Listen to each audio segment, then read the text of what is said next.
Okay, everybody, party people of the world, we are On. live. Live. You could say on or live, I guess, right? Okay, either one. Either one. We are on. We are live.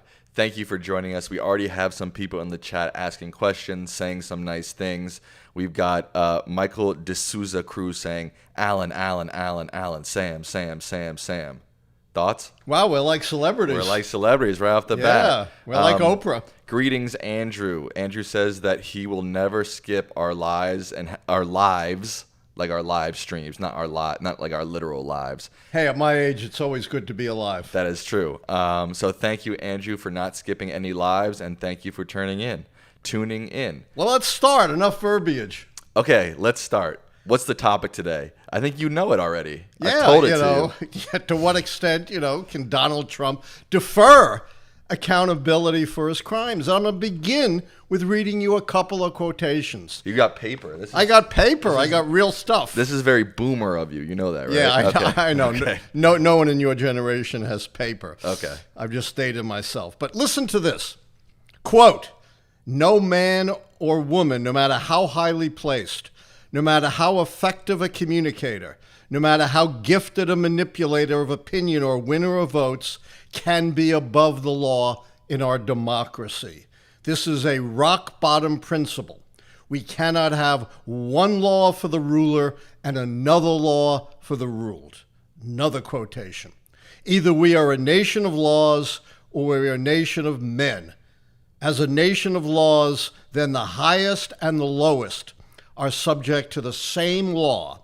There is no preferential treatment, and we and our Constitution grants none. Now, you may think, before you applaud, you may think these are quotations from Democrats backing efforts to hold Donald Trump accountable for his crimes and his transitions. That's exactly what I thought. They are not. Whoa. They are quotations from Republicans attacking Bill Clinton during the impeachment debates in the late 1990s. And now that the law has turned to Donald Trump, guess what? What? Republicans have swiveled 180 degrees. That's shocking. Yes, and said even Trump as a former president, unlike Clinton who was a sitting president, and unlike Clinton, Trump has been indicted for serious crime, has been found guilty by a civil jury of abusing a woman, hurting her, and defaming her, and yet Republicans have given him a pass. After Trump was indicted in New York for paying hush money and falsifying business records to cover it up, Mike Pence, the great moralist, said, this is an outrage to issue an indictment against a former president. After Trump was indicted by the Justice Department for essentially destroying our national security, Republican Senator Ted Cruz said, it's a sad day in American history. And he blasted Biden, who had nothing to do with the indictment, for a vendetta to attack and try to throw in jail a former president who is currently the leading contender on the Republican side to run in 2024. After the jury, they deliberated less than 3 hours. This wasn't the deep state. This wasn't Joe Biden. This was a jury of ordinary people, found Trump guilty of abuse, sexual abuse, hurting, and defamation. In less than 3 hours, Marco Rubio, Republican senator of Florida, called the verdict a joke. Senator Tommy Tuberville of Alabama says, this verdict makes me twice motivated twice as much to vote for Donald Trump. I suppose if Donald Trump had been found criminally liable of sexual abuse, Tuberville would have said, I'm now 4 times more likely to vote for Donald. Wait, let me get this straight. You're saying that politicians look at the law in one way for their candidate and in another way for their enemy or their opposition candidate? That's shocking to me. I know I would shock you. That's just, I can't believe this. Hard to believe. You've come with what they call receipts, right? That's like a term that young people use. It's like a hip term. Like, you've come with receipts, you know? I come with the You evidence. come with the receipts. With the quotations and with Trump's political strategy. You know, everyone is making such a big deal about the complications. And I won't call it a documents case. That deminimizes it. It's a national security case for his violation of the Espionage Act and other statutes. Everyone is saying, you know, what a complicated case this is. It's a dead simple case. Trump stole the documents. They didn't belong to him. He didn't return them when asked. He didn't return them when subpoenaed. He lied about returning them. Over 100 documents were found in the search under a warrant in his home. And apparently, he so carelessly dealt with these documents that, you know, the thousands of people who traipsed through Mar-a-Lago could have seen them. And according to the charges, he showed them to people. Not a complicated case. It doesn't need to be postponed for a year or more.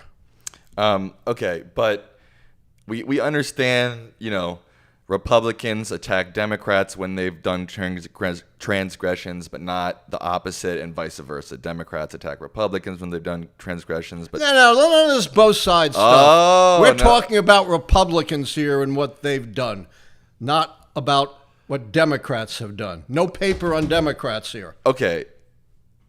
Let's focus on Republicans, though. That's but it. So what? It doesn't seem to matter to their base. It doesn't seem to matter to their swinging of the House or of the Senate. Yes, it does. It matters okay. profoundly. It would make a big difference for Donald Trump's presidential prospects if he were convicted of undermining our national security under the Espionage Act. I understand what you're saying, but is it going to actually happen where he's actually convicted? You know, we've seen one case come down where he's been guilty, and it hasn't seemed to affect his numbers at all, basically. Right. He's only been found civilly liable, and that involved a single individual. But if he is found to have undermined our national security, and I have no doubt he has. Look, the very fact that he held those documents carelessly where anyone can see them for well over a year already undermined our national security, because our intelligence community has to assume those documents have been prosecuted, agents in the field have been prosecuted, America's military plans, nuclear secrets have been compromised. This is huge, goes way beyond the civil verdict in the E. Jean Carroll case. So far, Trump has not been found criminally liable of anything. He's only been indicted. And if he can put off this very serious case of undermining our national security indefinitely, that's of great benefit to him politically, and that's why he's doing it. And that's his MO. Delay, deflect. You know, and you've seen Republicans time and time again deflecting to fabricated, made up, unsubstantiated allegations against Joe Biden. They've been pushing these allegations for 4 to 5 years and come up with nothing. Even Bill Barr, Donald Trump's attorney general, his incredibly loyal conservative attorney general, looked into the allegations and found nothing incriminating on Joe Biden. So we've had a couple streams already. In our first stream, you said, this was a while back, maybe 8 months ago, when all these legal woes started happening. You said Trump is done, right? And then in the last stream, you said he's the shoo-in for the nominee. Can both be true at the same time? Sure, he can get the nomination and still be done for the general election. I don't think this is going to stop him from getting the nomination. But let me pose one scenario that no one has heard. Let's assume Trump gets the nomination.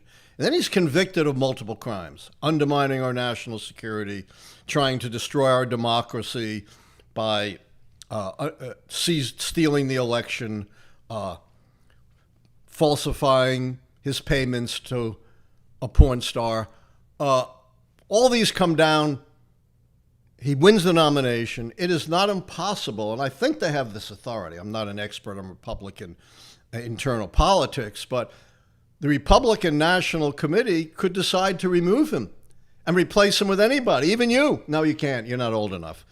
But anybody. DeSantis, Pence, Haley, Scott, you name it. I don't think that's a likely scenario, but, let's say the polls shoot 20 points against Trump. That's not impossible.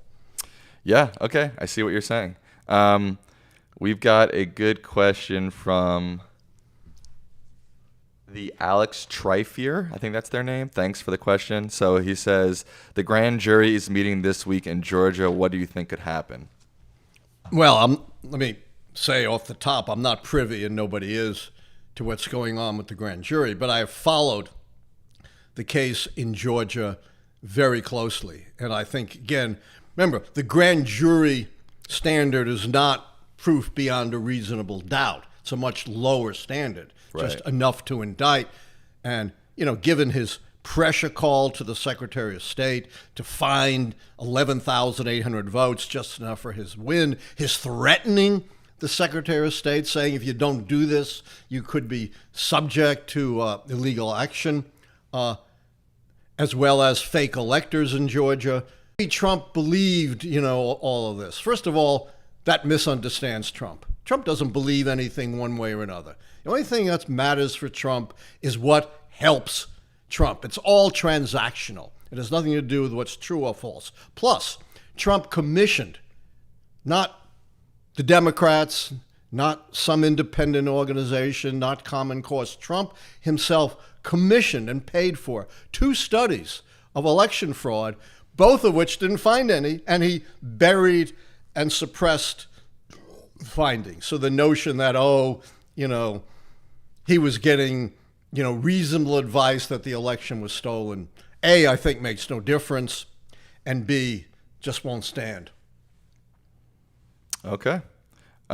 So Andrew asked, do you believe in the long term Trump will fail to resist so many of the felonies and indictments? I think he's going to be convicted on all of them. Really? I have no idea what Trump's defense. Let's take the most serious indictment so far, and that is the National Security Espionage Act indictment. Trump has said a host of contradictory things. I was entitled to these under the Presidential Records Act. Wrong. Presidential Records Act says all official documents, and certainly national security documents are official documents. They're marked in red, belong to the people. Must be turned over to the National Archives. What if they were marked in yellow? Would that make either one? Okay, yellow, red, some color, but the big ones are in red. Okay. 2, he said. So he said I had a right to. 2, he said I just thought I declassified them. No record that he declassified them, and it doesn't matter because the Espionage Act was adopted before the classification system and just refers to national security documents. Then he says they were planted.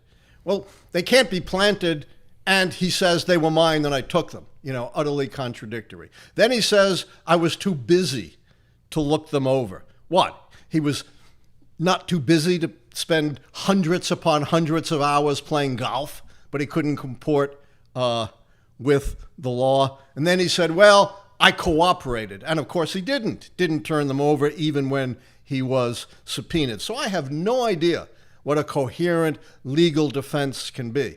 And although I'm not a lawyer, I presume all of these public statements made by Donald Trump can be presented to the jury. So he's done. I think he's done. What's his defense? If anyone out there, and there are really smart people out there, can tell me what a credible defense would be, I'd love to hear it. Well, if anybody has any ideas or want to throw any theoreticals at him in terms of Trump's defense in any of these cases, go for it. Maybe if they have an idea, they can become Trump's lawyers, but don't expect to get paid. Well, that's what I was about to say, is that maybe he has no defense, but he has a lot of power, time, energy, and lawyers to delay. Well, that's his tactic. He knows he can't win.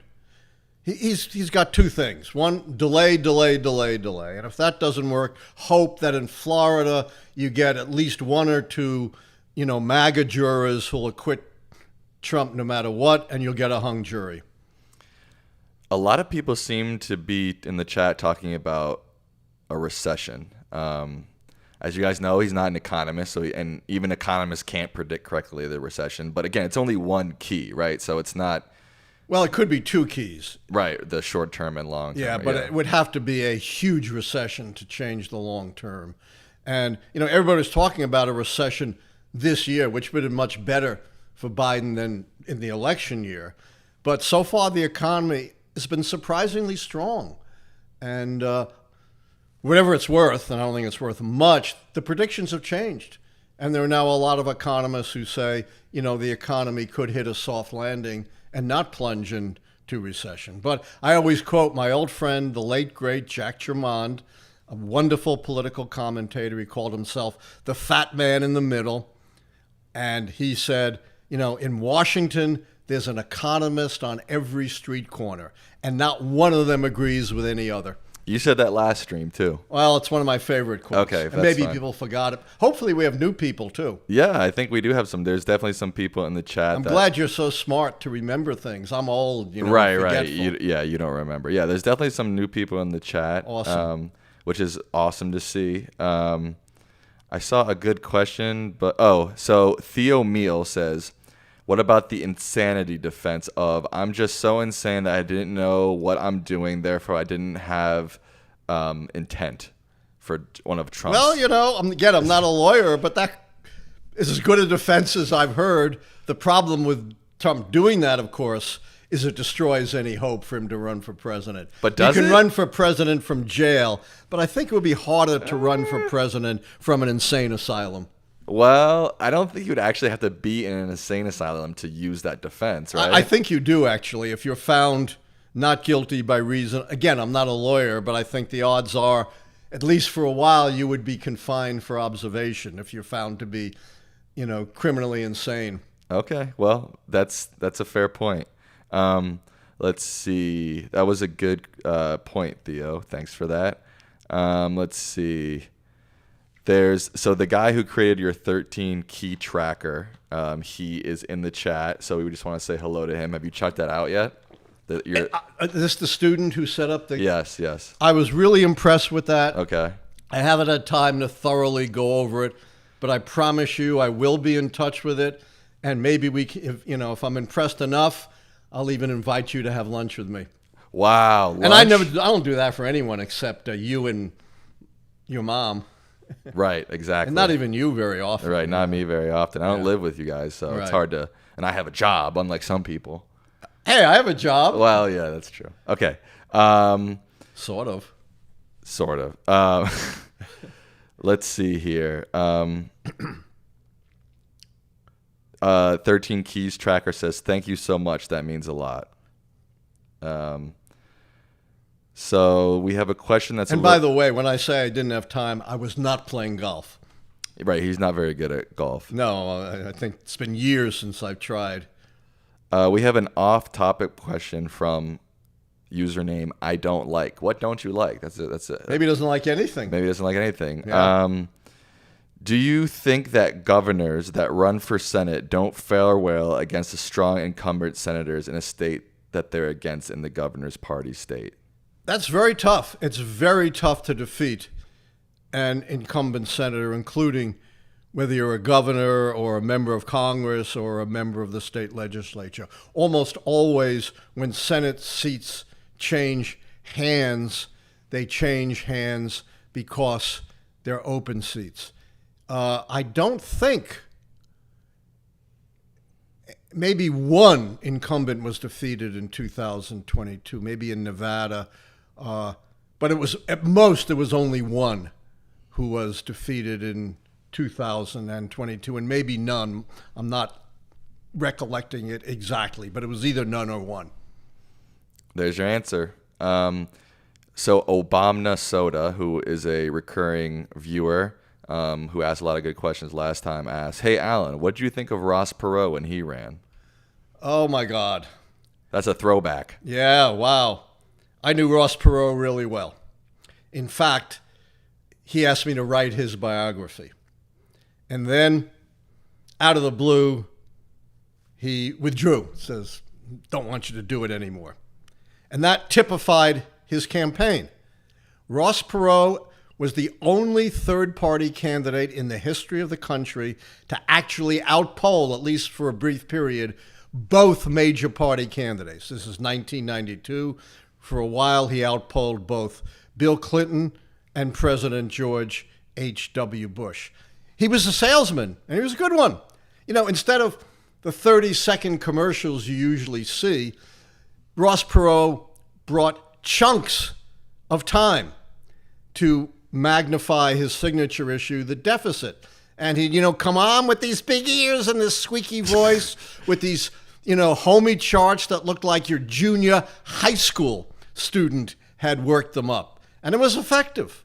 And then he withdraws, just like he withdrew with me, says, I'm not running anymore. And he had the most bizarre explanation, which was that the Republicans had threatened to disrupt his daughter's wedding. Okay? And then he pops back in to the campaign, probably too late to have a real chance, but he's the only third-party candidate to get into the debates and did better than H.W. Bush in the debates. And ultimately, that was the fatal sixth key, the third-party key, that led me to predict Bill Clinton's win and George H.W. Bush's victory. He got 19% of the vote, second highest in American history for a third party, topped only by former President Theodore Roosevelt in 1912. But he didn't get any electoral college votes, because that's our crazy system. You actually have to win states to get electoral college votes. Doesn't matter what you poll in the popular vote. Ross Perot. Who would have thought we would get a Ross Perot question today? I had no idea. If you would ask me, Right. to rank questions from 1 to 100, that would have been down around 100. Right. But I loved it. We've got an RFK Jr. question. I know that's your favorite topic. Oh, God. Do you think he'll affect any keys? Only if he runs as a third-party candidate. What about the second key? I don't think he affects the nomination key. Let me finish. Because hey, better watch it. I'm your father. To turn the nomination key, a challenger has to get at least a third of the primary or delegate vote, and RFK Jr. would not come close. Do you think there'll be a GOP SCOTUS retirement before the 24 election? Do I think some of the candidates will drop out? No, SCOTUS. Supreme Court. Yes. Most of those guys and gals are young. Right. The only old one is really, in terms of a Republican, is Clarence Thomas. Right. And if anyone should resign, it's Clarence Thomas, but I don't think And he if will. anybody's probably not going to resign, Exactly, it's Clarence Thomas. unless Right. his health. But he's not that old, Yeah. Nowhere near as old as Biden, for example. Christine Geese, thank you for the question, asks, is there any time in history that is similar to the current political climate? If so, do you feel okay about the potential impacts of the current political climate? I don't feel okay about it. We came very close in 2020 to losing our democracy. And that could happen again in 2024. The closest analog to the current polarization, you got to go back to the 1850s when the issue of slavery, drove the nation apart. You were 22 in 1850? I knew Lincoln when I was young. Right. And, that, of course, led to a horribly bloody civil war. I'm not predicting that, but, the kind of extreme polarization where, the two sides don't even recognize the legitimacy of the other, you really have to go back to the 1850s. Or the other analog would be the 1930s, when Republicans blasted Franklin Roosevelt as a socialist, as a communist, as a pawn of the international Jewish conspiracy. You're not part of that, are you? Ooh. In fact, they even said his name was really Rosenberg, not Roosevelt. You know what FDR's response was? I love it. He said, I really don't know.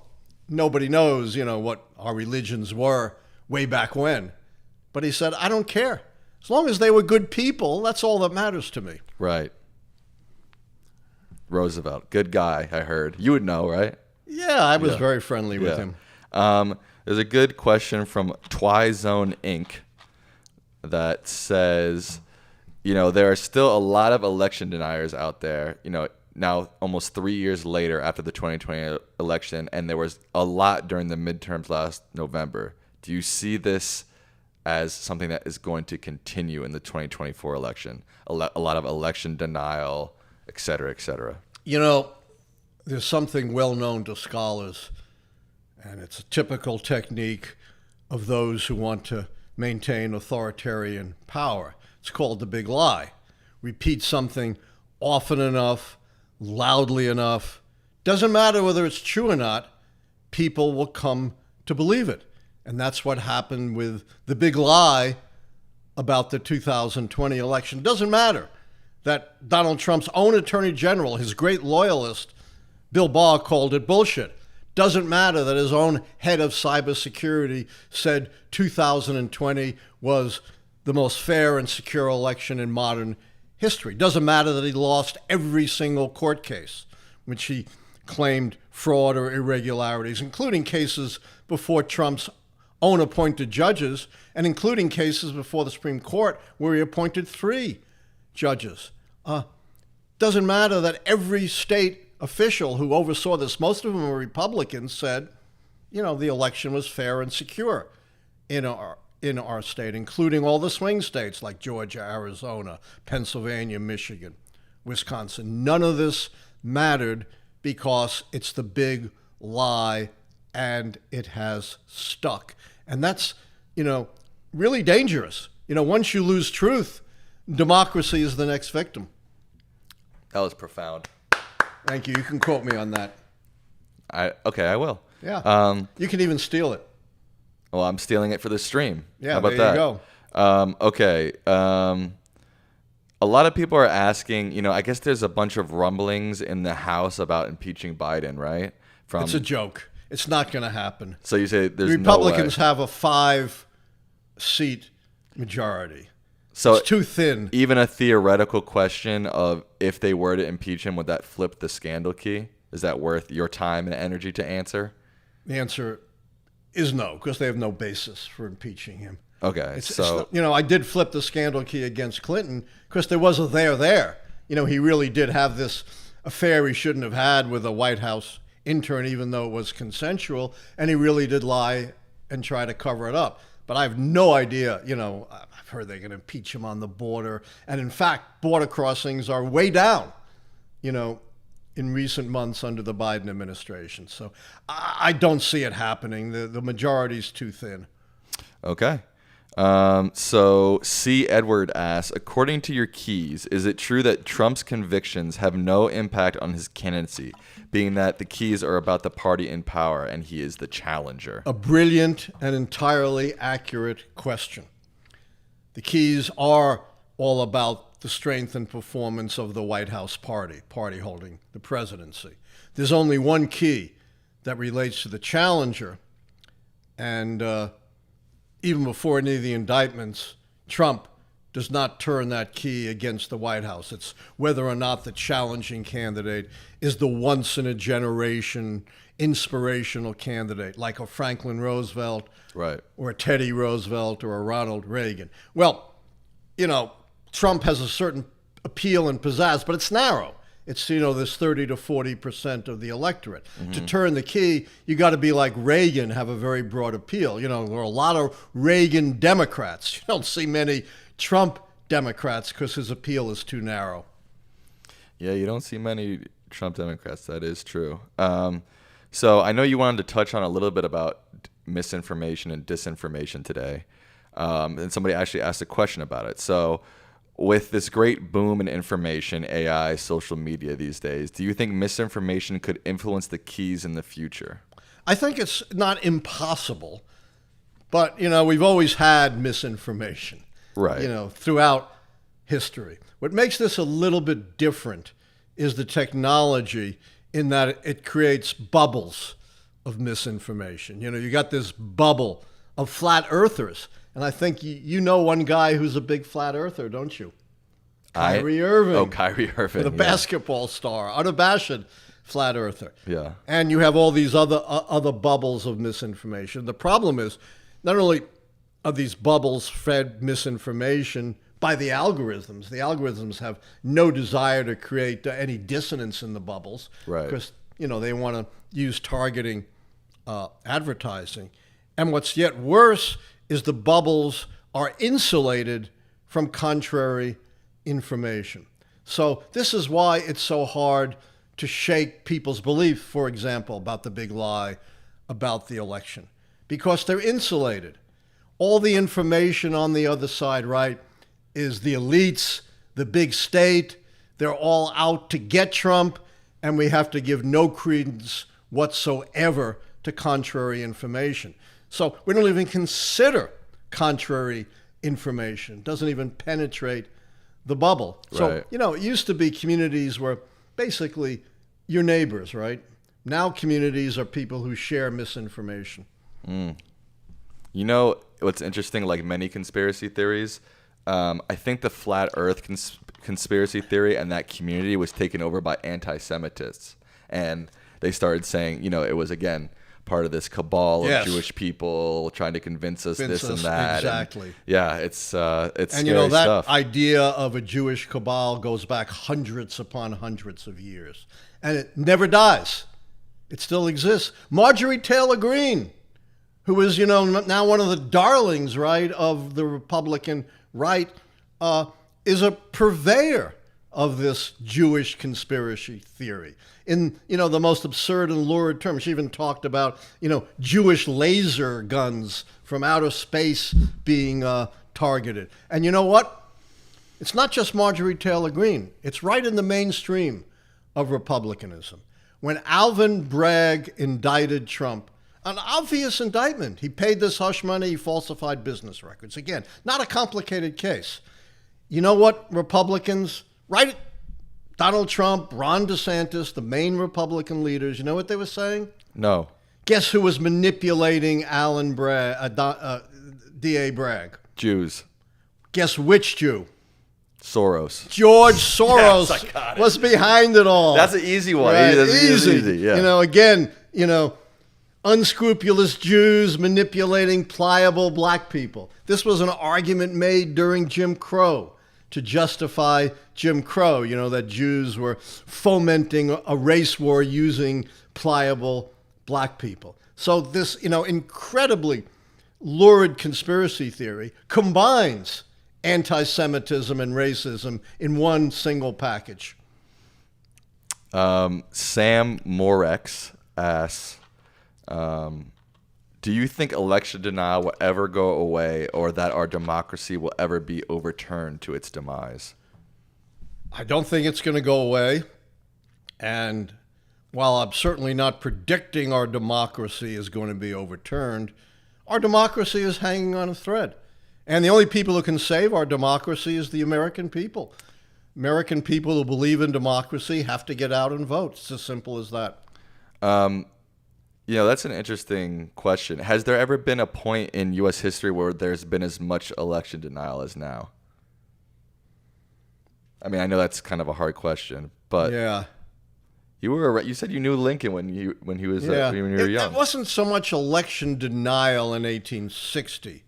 Rather, it was the notion that as President, Lincoln was going to at least stop the expansion of slavery, which would probably kill it, or even abolish slavery. And even before Lincoln was inaugurated, Virginia and a few other states had already seceded from the Union. So it wasn't so much that the election was rigged as that the election wasn't legitimate, and we had a right to exercise our right to get out of the illegitimate Union.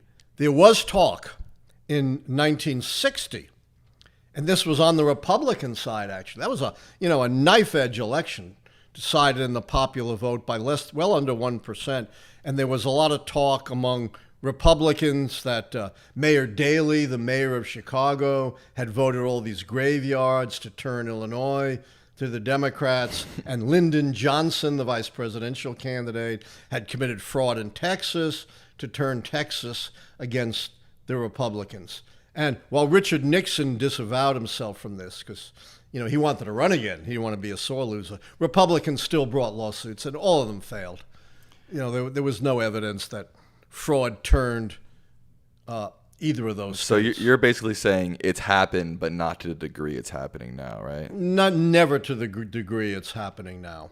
I saw a good question and now I lost it.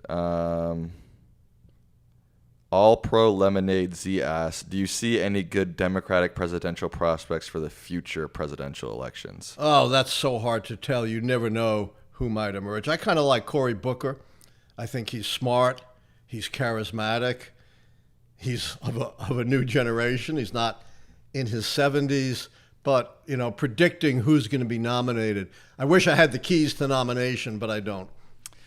All right. This is our last question. We've been going for 37 minutes now. Wow. Thank you all for your That's a questions. lot for an old man. Yeah. A couple of people are wondering, what are you researching these days? What are you teaching these days?